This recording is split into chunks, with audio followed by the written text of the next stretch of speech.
Hi, everybody. Welcome to Christian Homestead. My name is Jared. This is a picture I took tonight. We were at the Kansas City Temple. My daughter was doing baptisms, and we went to go pick her up. And I decided to walk around the temple, and I got this pretty neat picture of the backside of the temple. And then up here is the moon. And then this speck of light right here is Jupiter. It looked better in person, but it made my night. So you see all these tabs I have open. There's so many times I have the most simple of ideas for a video, and then it turns into a monstrosity. And I guess we'll see how long this video goes. In my mind, this was like a 15-minute video, 15 to 20 minutes, but it feels like it's going to be more than that at this point. But I have some new insights that I want to share with you. Some interesting things about the Independence Visitor Center, the BYU Jerusalem Center, the 8th floor of the Joseph Smith Memorial Building, which is being used as a temple space while the Salt Lake Temple is being renovated. It's a temple space for the brethren to meet because they would typically have their meetings, I think, every Thursday in the Salt Lake Temple. And yeah, there's some interesting things to consider. This mostly has to do with how prophecy is going to play out and how quickly it can play out. In my mind, as I was thinking about this concept, the main idea was, what if you found out that things happened overnight, unbeknownst to the world? Major things happened overnight, and then we would find out about it later. Okay, so let's start with Matthew chapter 24, verse 44. Therefore, be ye also ready, for in such an hour as ye think not, the Son of Man cometh. So in this verse, he's not speaking to the wicked. He's speaking to his apostles and all of his disciples. In such an hour as we think not, the Son of Man cometh. This is why I have a big problem with timelines that say, oh, we haven't seen this happen for 3.5 years. We haven't seen this happen for 3.5 days. We haven't seen this happen, as though there's like a checklist and you can be pretty sure how close you are, like with certainty. If you click on the word hour and look at the footnotes, footnote B, it has other scriptures that go along with this. Luke 12:40, be ye therefore ready also, for the Son of Man cometh at an hour when ye think not. We have it in Doctrine and Covenants. This is section 45, verse 2. And again I say, hearken unto my voice, lest death shall overtake you in an hour when ye think not. The summer shall be past, and the harvest ended, and your souls not saved. And of course, that applies to the second coming as well. And then in section 51, verse 20, it says, verily I say unto you, I am Jesus Christ, who cometh quickly in an hour you think not. Even so, amen. And so I think that this is why, and it may not be the only reason why, he may have it on additional authority beyond that, but I think that's why President Joseph Fielding Smith said this in his book called The Way to Perfection, talking about Adam Diamond, in Christ's appearance to Adam Diamond. I'm just going to read the last paragraph. It says, when this gathering is held, the world will not know of it. The members of the church at large will not know of it. Yet it shall be preparatory to the coming in the clouds of glory of our Savior Jesus Christ, as the prophet Joseph Smith has said. The world cannot know of it. The saints cannot know of it, except those who officially shall be called into this council, for it shall precede the coming of Jesus Christ as a thief in the night, unbeknown to all the world. And that makes sense, because there's a type of judgment coming. You have to at least be living a terrestrial law to continue on into the millennium. If you're living a telestial law, you'll be destroyed at his coming. The wicked are going to be destroyed. The earth is going to be cleansed with fire. And so if you knew exactly when it was going to happen, a lot of people would be tempted to say, well, I got plenty of time. I'm going to procrastinate. I'll go ahead and take care of all this stuff, right before it happens. Procrastinating the day of your repentance. Now, we're going to be talking about a couple things. Primarily, I guess, Christ's appearance to the New Jerusalem. Under this row, currently row 48, appearances, 4 major appearances of the second coming. We have this from Elder Alvin R. Dyer. At this time, when he wrote this, he was assistant to the Quorum of the 12 Apostles in his book called The Refiner's Fire. And he talks about the first appearance at Adam-ondi-Ahman, the second appearance, the temple. Okay, it just says second appearance, the temple of the New Jerusalem at Independence, Missouri. Third appearance to the Jews at Jerusalem, the miracle of the 2 witnesses, and the saving of the city, the Mount of Olives. And then the fourth general appearance to the world. Now, I'm going to tell you something. I've been doing this for, at this point, a little bit over 4.5 years, like full time, just hardcore studying every single day, getting all sorts of tips from you in emails and comments. And then we have all these incredible resources for studying previous talks, searching the scriptures better. We have websites like archive.org that's a free library that has all these gospel books on there, books written by various apostles and prophets. And I have not been able to learn very much at all about Christ's appearance to the New Jerusalem. We know that there's the three definitions of New Jerusalem: the city, and then a second definition is North and South America, and a third definition is the entirety of the church all throughout the world. And so I'm flexible, and I think maybe this could be fulfilled in any one of those definitions. Now here, Elder Alvin R. Dyer, who was a member of the First Presidency, he's saying the temple of the New Jerusalem at Independence, Missouri. And like I said, we don't know a whole lot about that appearance or what's supposed to take place. We know generally what's supposed to happen at Adam-ondi-Ahman. It has to do with Christ being crowned. It has to do with him taking the priesthood keys and giving instructions for the lead up to the second coming. We know that Adam's going to be there. We know that prophets and other key holders from previous dispensations are going to be there. It's basically a transfer of power is what it is. We know with the third appearance that when Christ comes, we know he's going to set foot on the Mount of Olives. It's going to cleave in twain. The Jews are going to escape through the chasm or the canyon that's created. He's going to physically save them from their enemies. Excuse me. They're going to approach him and recognize him as Messiah. He's going to reveal who he is. And then the fourth general appearance, it seems like it's just the classic concept of the second coming, where Christ is going to be in the sky with all the hosts of heaven, including us, if we're righteous, all the righteous saints, both living and dead.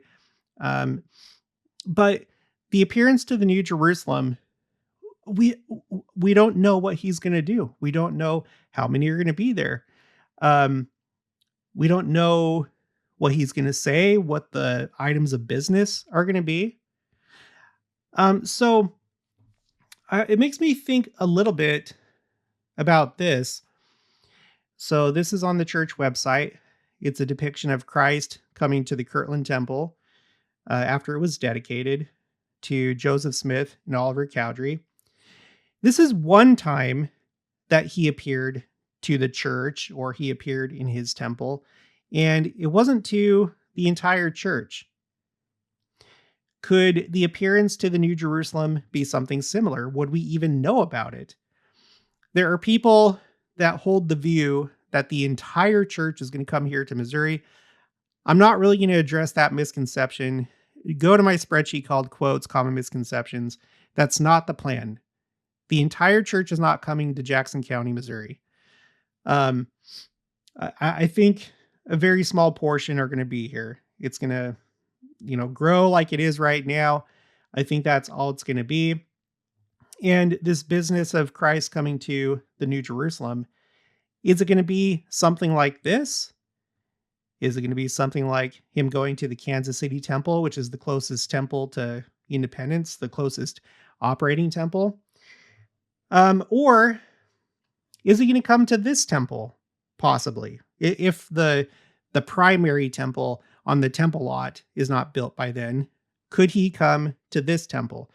We're going to cover this at the end of the video, the quotes that I have that talk about the fact that this is a temple in waiting. This is the Independence Visitor Center. It was built according to the dimensions that were revealed to Joseph Smith for the temple buildings of the 24 temple complex for the city of Zion, aka the New Jerusalem. It's currently being used as a visitor center. At some point, it's going to become a temple. And the question I have, like I said earlier in the video, is what if it happens just overnight? What if it happens in a very short period of time? Nobody is the wiser. They close down the visitor center. It seems like it's closed for maintenance or something like that. But then we come to find out it is now an operating temple. It's a dedicated temple.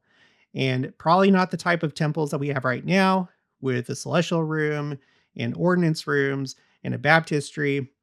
Okay. Because these temples, when you go to the Joseph Smith Papers website, these temples would look like the Kirtland temple.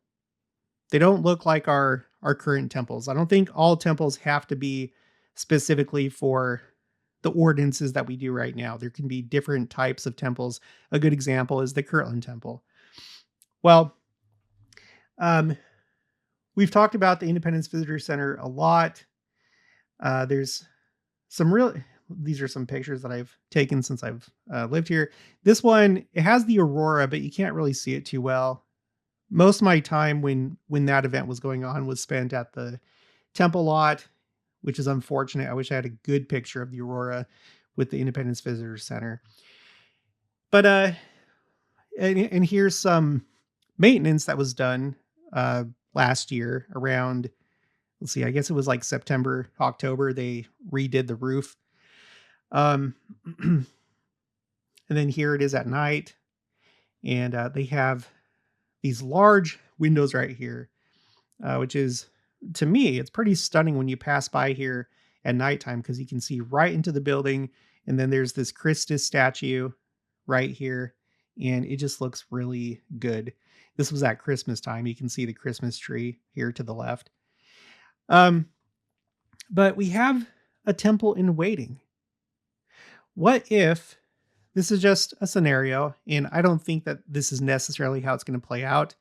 It's speculation, but I'm not like going with this theory per se. But what if the Lord decided to tell President Oaks, okay, now is the time.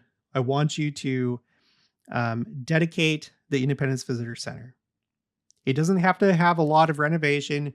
It just needs to be the basics, but the time has come and I need to appear in the temple at New Jerusalem and conduct whatever business needs to happen there, even though the city is not complete, even though we just have this one temple in waiting, even though it's not fully renovated. Let's go ahead. Let's dedicate this. And this is going to be the beginning of the 24 temple complex. It's going to be the beginning of the New Jerusalem, the actual construction of the New Jerusalem. That's going to happen very shortly, because at the same time that I want you to do this, I also want you to do it here with the BYU Jerusalem Center. We know that there's supposed to be a temple again in Jerusalem, and I think it makes sense that there would be multiple temples, just like the New Jerusalem, And so, why can't this be a temple in waiting? It's currently being used as a campus for BYU. And just like these temples of the 24 temple complex, it could be essentially a headquarters building, not so much a temple for baptisms for the dead and other things, but something more like the Kirtland temple for special meetings and assemblies and for special instruction to go out to the world. Um, Only the Lord knows what's going to happen with this building, and He could still build a temple on the temple lot. The church is not going to go against the laws of Israel. People will often say, "Well, we made a promise not to use it as a temple." Nope. Show me where it says that. I've researched it. The only thing that we've agreed to is not to use it for missionary work. The Jews in Israel want Israel to be a sanctuary where they can be a people and not continue to, dissolve, disintegrate, for them to thrive.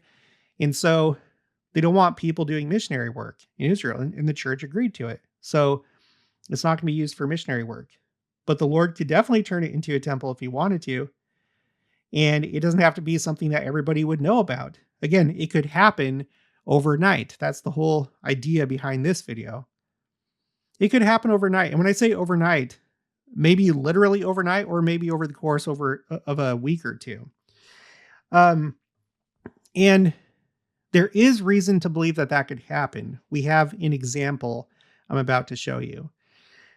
Now, really quick, as I was looking at these pictures, I noticed another similarity between the BYU Jerusalem Center and the Independence Visitor Center.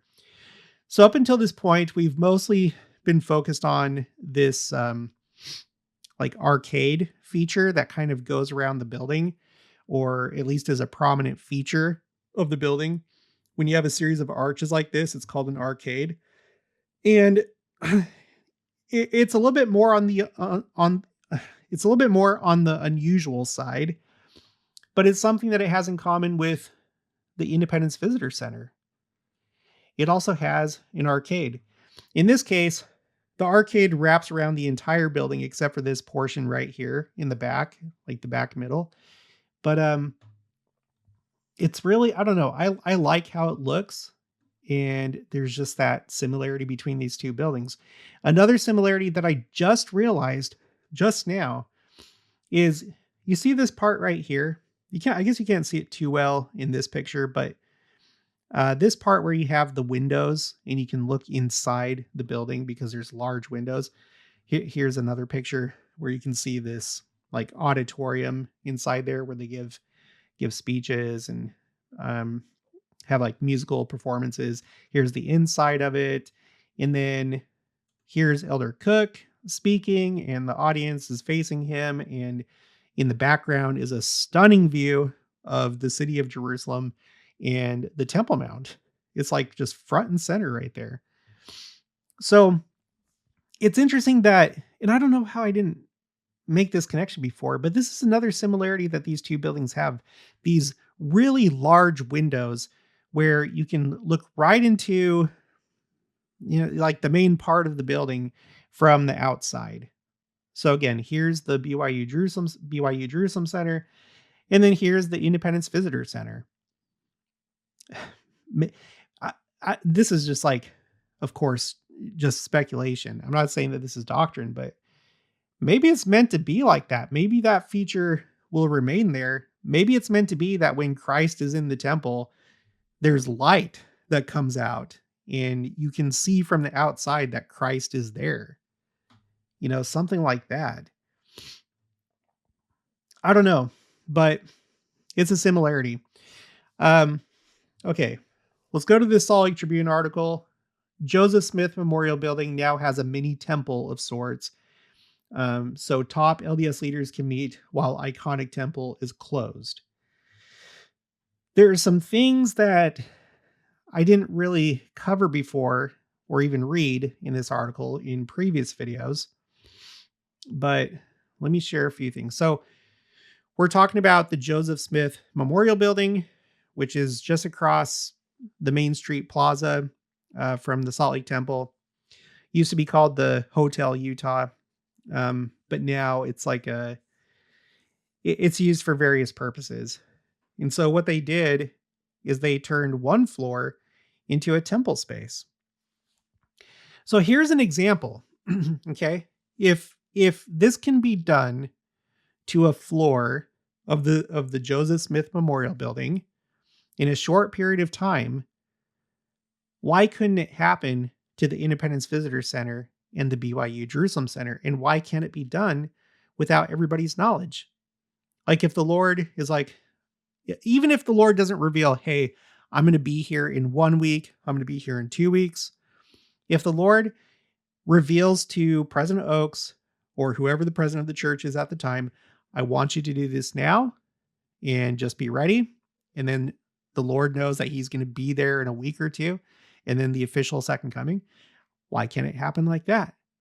Okay, so it says, now that the iconic temple is closed for renovations, which are expected to stretch into 2024. Oh, I wish it would have just gone to 2024, but we still have to wait until next year. These top 15 men needed a new spot for what had become a weekly routine. So the church looked to one of its signature buildings on its downtown campus and remodeled a single floor, an estimated cost of $2 million. Now, this is something that I didn't pay attention to before. So they actually put some money into it, and I don't know. I wonder what did they change exactly that cost that much money? I'm not upset about it. Of course, anytime the church spends money on anything, there's always people that get upset. But if it had to be done, then that's fine.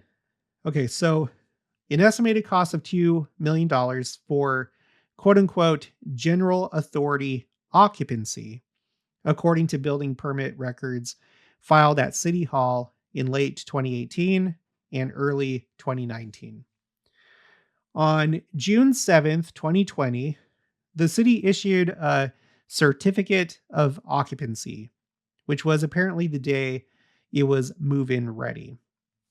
Okay, so January 7th, 2020. When did the Salt Lake Temple close down? According to this article from Newsroom, it says it closed down December 29th, 2019. So from the time that the temple closed until it was quote unquote move-in ready, that was only 9 days. Just 9 days. I don't know. I don't think it mentions here how long it took to do these renovations to that floor, because that's kind of a key piece of information. Because like if suddenly the Independence Visitor Center was closed for maintenance and it was sitting in a state of maintenance or closed down for maintenance for 2, 3, 4 weeks, 2 months, it would get my attention. I don't know about everybody else, but it would get my attention. Maybe not so much like at a time like right now in the winter when hardly anybody goes there. I'm surprised how much it dies down. It's like bustling during the spring, summer, in a little bit into the fall. But right now it is dead. I doubt anybody would really realize it. But okay. That substitute space was then prepared, quote unquote, and dedicated, quote unquote. Church spokesperson Doug Anderson said Wednesday, quote, during the time that the Salt Lake Temple is undergoing renovation, he said, senior church leaders will meet in a dedicated space that has been prepared in the Joseph Smith Memorial Building. It goes on to talk about what the brethren do when they have their weekly meeting, things that they do in the temple. It mentions prayer circle and things like that. And then later on, it says, before the Salt Lake Temple was dedicated in 1893, Brigham Young and the apostles, starting in 1851, performed the faith's sacred rituals, quote, more regularly in the Council House, Utah's first large public building, end quote. The church's website explains. And then it continues. The ground floor housed public events, including banquets, balls, and meetings of the territorial legislature and courts. The upper floor was used for endowments and sealings until April 1854. End quote. After that, the church authorities met in a building constructed specifically for temple work known as the Endowment House, located near the current Temple Square. I have pictures of those pulled up. This is from Wikipedia. I went to familysearch.org. They have a section called activities, and they used to have an activity where you could see your ancestors' temples. So you would just like have a list of your ancestors, and like it was kind of like a thing where you click from one ancestor to the next, and then it would have, like the temple that they got their endowments in or were sealed and all that stuff. It was really neat, but it's not there anymore. But thankfully, I took note while it was still up. I have ancestors that got their endowments in the council house. I didn't even know about it until I played around with that activity on Family Search. So this is something similar. In a way, it's similar to the Independence Visitor Center. Just in that we have a building here that's used for public things, balls, banquets, and stuff like that. But a portion of it can be used as a temple space. And then we have the Joseph Smith Memorial Building currently, which is used for all sorts of things, including a temple space for the brethren. And with the Independence Visitor Center, why couldn't it just be shut down and quickly turn into a temple? Even if it was just basically renovated, because that may be all that the Lord requires. Maybe clean it up a little bit. Maybe it doesn't have to be the final polished project, because this would be the beginning of the millennium. It would be the beginning of him governing from, New Jerusalem and Old Jerusalem. You think about a move. I just moved. In fact, today we turned in the keys for the rental house. We're now done with that. Thank goodness. And now we're in this house that we bought. So we moved from one place in Independence to another place in Independence. And it doesn't just come together right away. There's a process before you're finally in a routine in your new house, and everything is where it's supposed to be. You have all the pictures up. In fact, I've already recorded a number of videos. In my new studio, and you have like the moving boxes in the background. The point is, why can't it be the same? Why can't it be just at a bare minimum standard for Christ to fulfill prophecy, appear in the New Jerusalem, in one of the 24 temples, and then later on, it can be renovated again and improved upon. And then the same thing with the BYU Jerusalem Center. Why not? This is something that would take people by surprise. Therefore, be ye also ready, for in such an hour as ye think not, the Son of Man cometh. And there's so many people that think that we're so far away because we don't have a temple in Jackson County, Missouri, or we don't have a temple, or there isn't any temple, whether it's a temple of our church or the Jews having built a temple on the Temple Mount. For that reason, we're so far away. Well, I wouldn't be so sure. He's going to come at a time that we're not thinking, a time that we're not expecting. We will generally be able to tell that it's getting close, just like a birth, just like a woman in labor. Okay, now she's at the hospital. The contractions are coming and they're getting closer together. But still, he's going to come at a time that we think not. There is also the possibility, because I'm very flexible when it comes to these things in my way of thinking, that right now, the center place is Salt Lake City, Utah. And this is the flagship temple of the church. at the moment. And I've pointed to the Old Testament and the story of Israel after wandering in the wilderness for 40 years.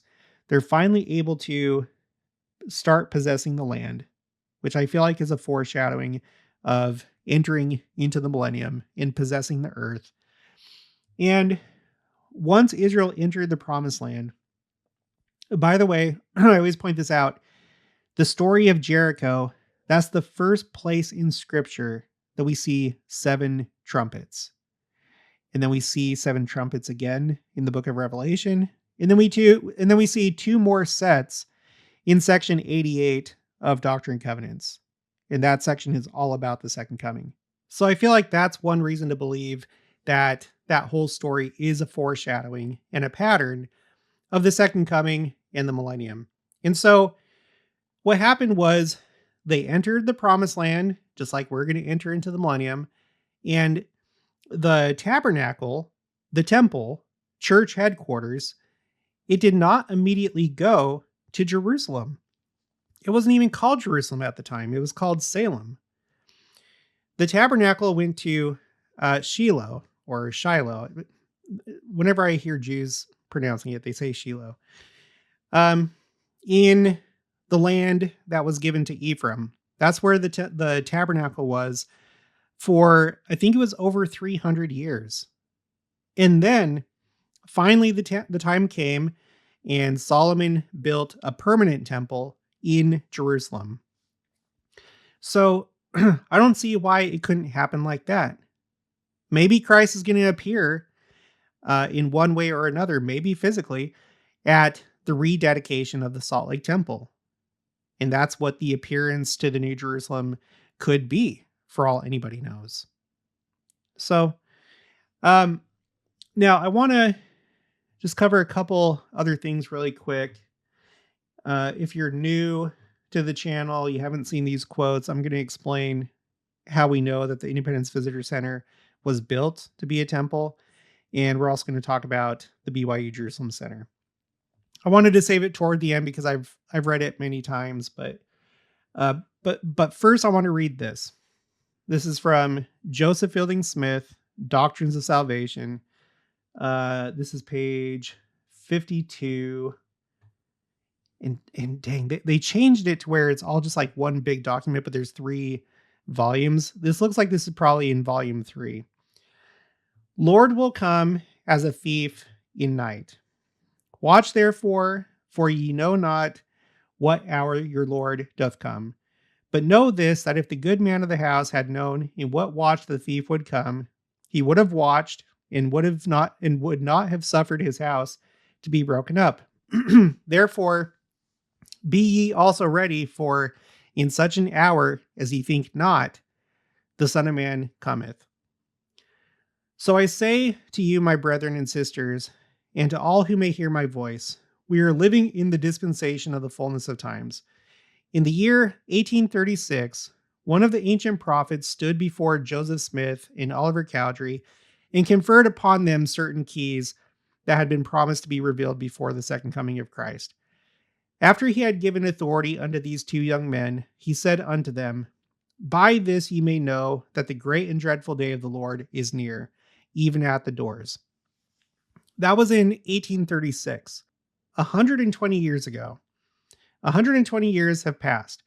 We are that much nearer the opening of that door and the coming of Christ. I know that there are many, and even some among the Latter-day Saints, who are saying just as the Lord said they would say, the Lord delayeth his coming.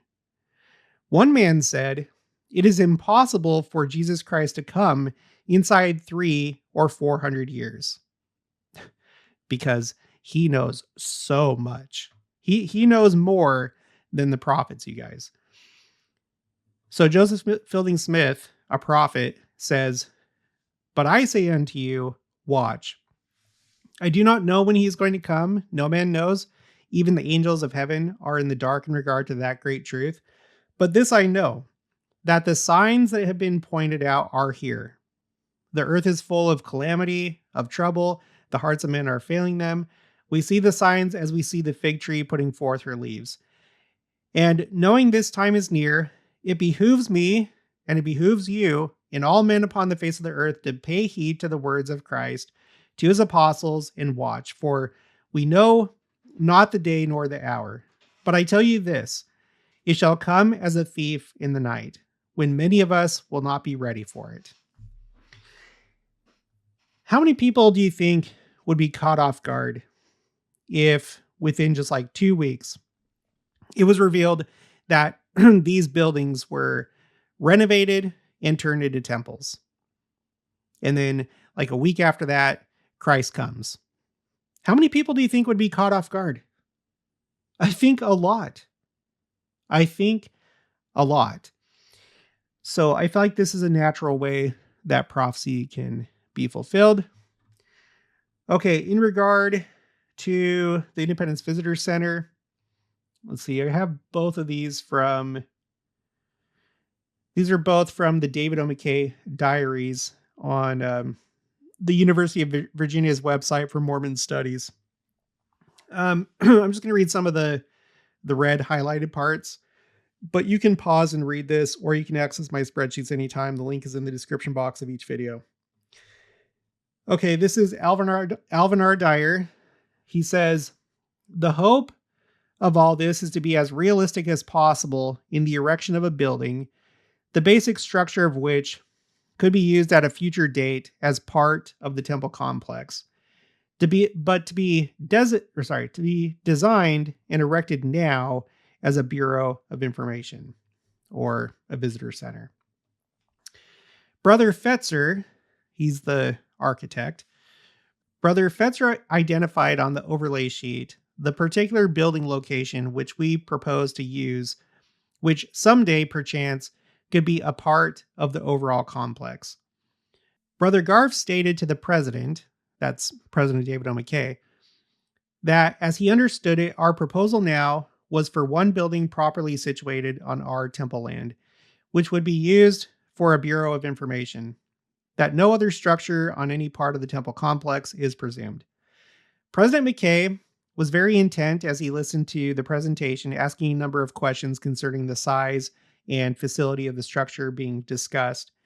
In answer to these questions, Brother Fetzer presented to the president several schematic drawings of floor plans, elevation perspective, access roads, parking areas, etc.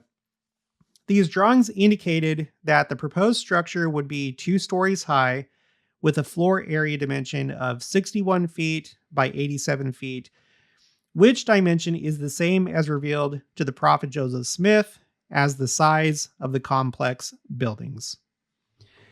And then let's read from this one. Emil Fetzer has been assigned by the building committee to work with the project. It was reported to the president that in the preparation of the schematics, that consideration was being given to the information on the plat plan of the city of Zion prepared by the prophet Joseph Smith. This plan includes a complex of 24 buildings in addition to the Temple of the New Jerusalem, with the idea that as precisely as possible, conforming to the prophet's plan and the revelations as to the size and possible location, that the building which we are now proposing for erection as a bureau could later fit the need of one of the buildings of the temple complex. Really quick, I guess I should have pulled this up. City of Zion plat plan. Okay. There's one time somebody was like, well, it says buildings. Okay. Let's go to the original plat plan. This is the original plan. And then you have the revised plat plan. Let's pull that up. Okay. So this is on the Joseph Smith Papers website. This is what the New Jerusalem was supposed to look like. And it seems like this is still the plan. Okay. You'll notice here it says his use, figure 1, is for temples, plural, for the use of the presidency. The circles inside the square are the places for the temples. You will see it contains 12. is for the temples of the lesser priesthood. It also is to contain 12 temples. The whole is supposed to contain from 15 to 20,000 people. That's for the population of the city. And then if you go to the next page, it gives you the names of the temples, and they're named in groups of 3. Okay.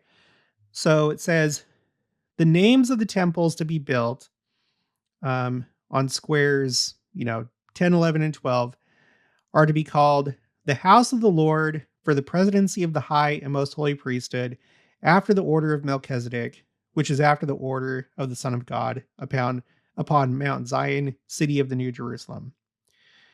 Numbers 7, 8, and 9 are called the sacred apostolical repository for the use of the bishops. Numbers 4, 5, and 6, the holy evangelical house for the high priesthood of the holy order of God, and then so on. Okay, so they're temples. And then the plan was revised a little bit. So this seems to be the final plan. And this is what they're using. This is what they used as they were planning the Independence Visitor Center. So here you have it. 12 temples on the eastern block for the Aaronic priesthood. So it's obviously different from temples that we have today. And then 12 on the west for the Melchizedek priesthood. And each group of 3 seems to correspond with a different office of the priesthood. I'll also point out the northern street, this like North Street of the temple complex, is called Zion Street. And then the one on the south, which in my mind is basically modern day Walnut Street, is Jerusalem Street. And then the street that goes down the middle is Chapel. The one on the west side is Bethlehem. And then this one is called Kirtland Street. So Bethlehem, Chapel, and Kirtland Street. And then after that, 1st Street North, 2nd Street North, and so on. Okay. And then in regards to the BYU Jerusalem Center, we have a couple interesting quotes from, at the time, Elder Jeffrey R. Holland of the Quorum of the 12. You can find this one in the Daily Universe, October 15th, 2019. He said, "I don't know," this is about the BYU Jerusalem Center, "I don't know what it will mean in a generation after we're gone, or what purposes the Lord might have for it, in addition to university purposes. But my testimony to you is we have not yet realized its full potential. And the Lord has it there for an immense amount of good yet to be done." Now, keep in mind, he was instrumental in making the BYU Jerusalem Center a reality. He was the president of BYU at the time. In this article, this is a Church News article, October 18th, 2019. He says here, that was one of 33 miracles, large or small, that happened to make the BYU Jerusalem Center possible. Before that, he said, the Lord wanted that done in that land. He points out every possible opponent came out against the project. He says, I don't use the word miracle lightly. The Lord can do his own work. And this is something I think people don't understand. They think that we are the main spectator, we're the main character. Prophecy cannot be fulfilled unless we are aware of it or we are participating in it. No. The Lord can do his own work. Quote, He would like us to help. Very often he needs us to help, but I testify in this case and many others, the Lord can do his own work. He did his own work here. Later on in the article, this is a similar quote to what we just read, but he says, I don't know what it will mean a generation after we're gone, or what future purposes the Lord will have for it, but I hope students from all over the world can be blessed by it. My testimony to you is that the Lord wanted that center built and has it there for great purposes that we now see only dimly. Again, if this was going to become a temple, the church would not do anything that would break Israeli law or go against the agreement that they have, which again, as far as I can tell, the only agreement is that we don't use it for missionary work. That's really all that the Jews care about. So I think that's all. I mean, I have other quotes here. These ones just mostly have to do with the fact that we're not supposed to use it for proselyting. Nothing said about it can't be used for a church. It can't be used as a temple, or just all they care about is missionaries. But yeah. Okay, well, that's going to be it for this one. I'll talk to you guys later.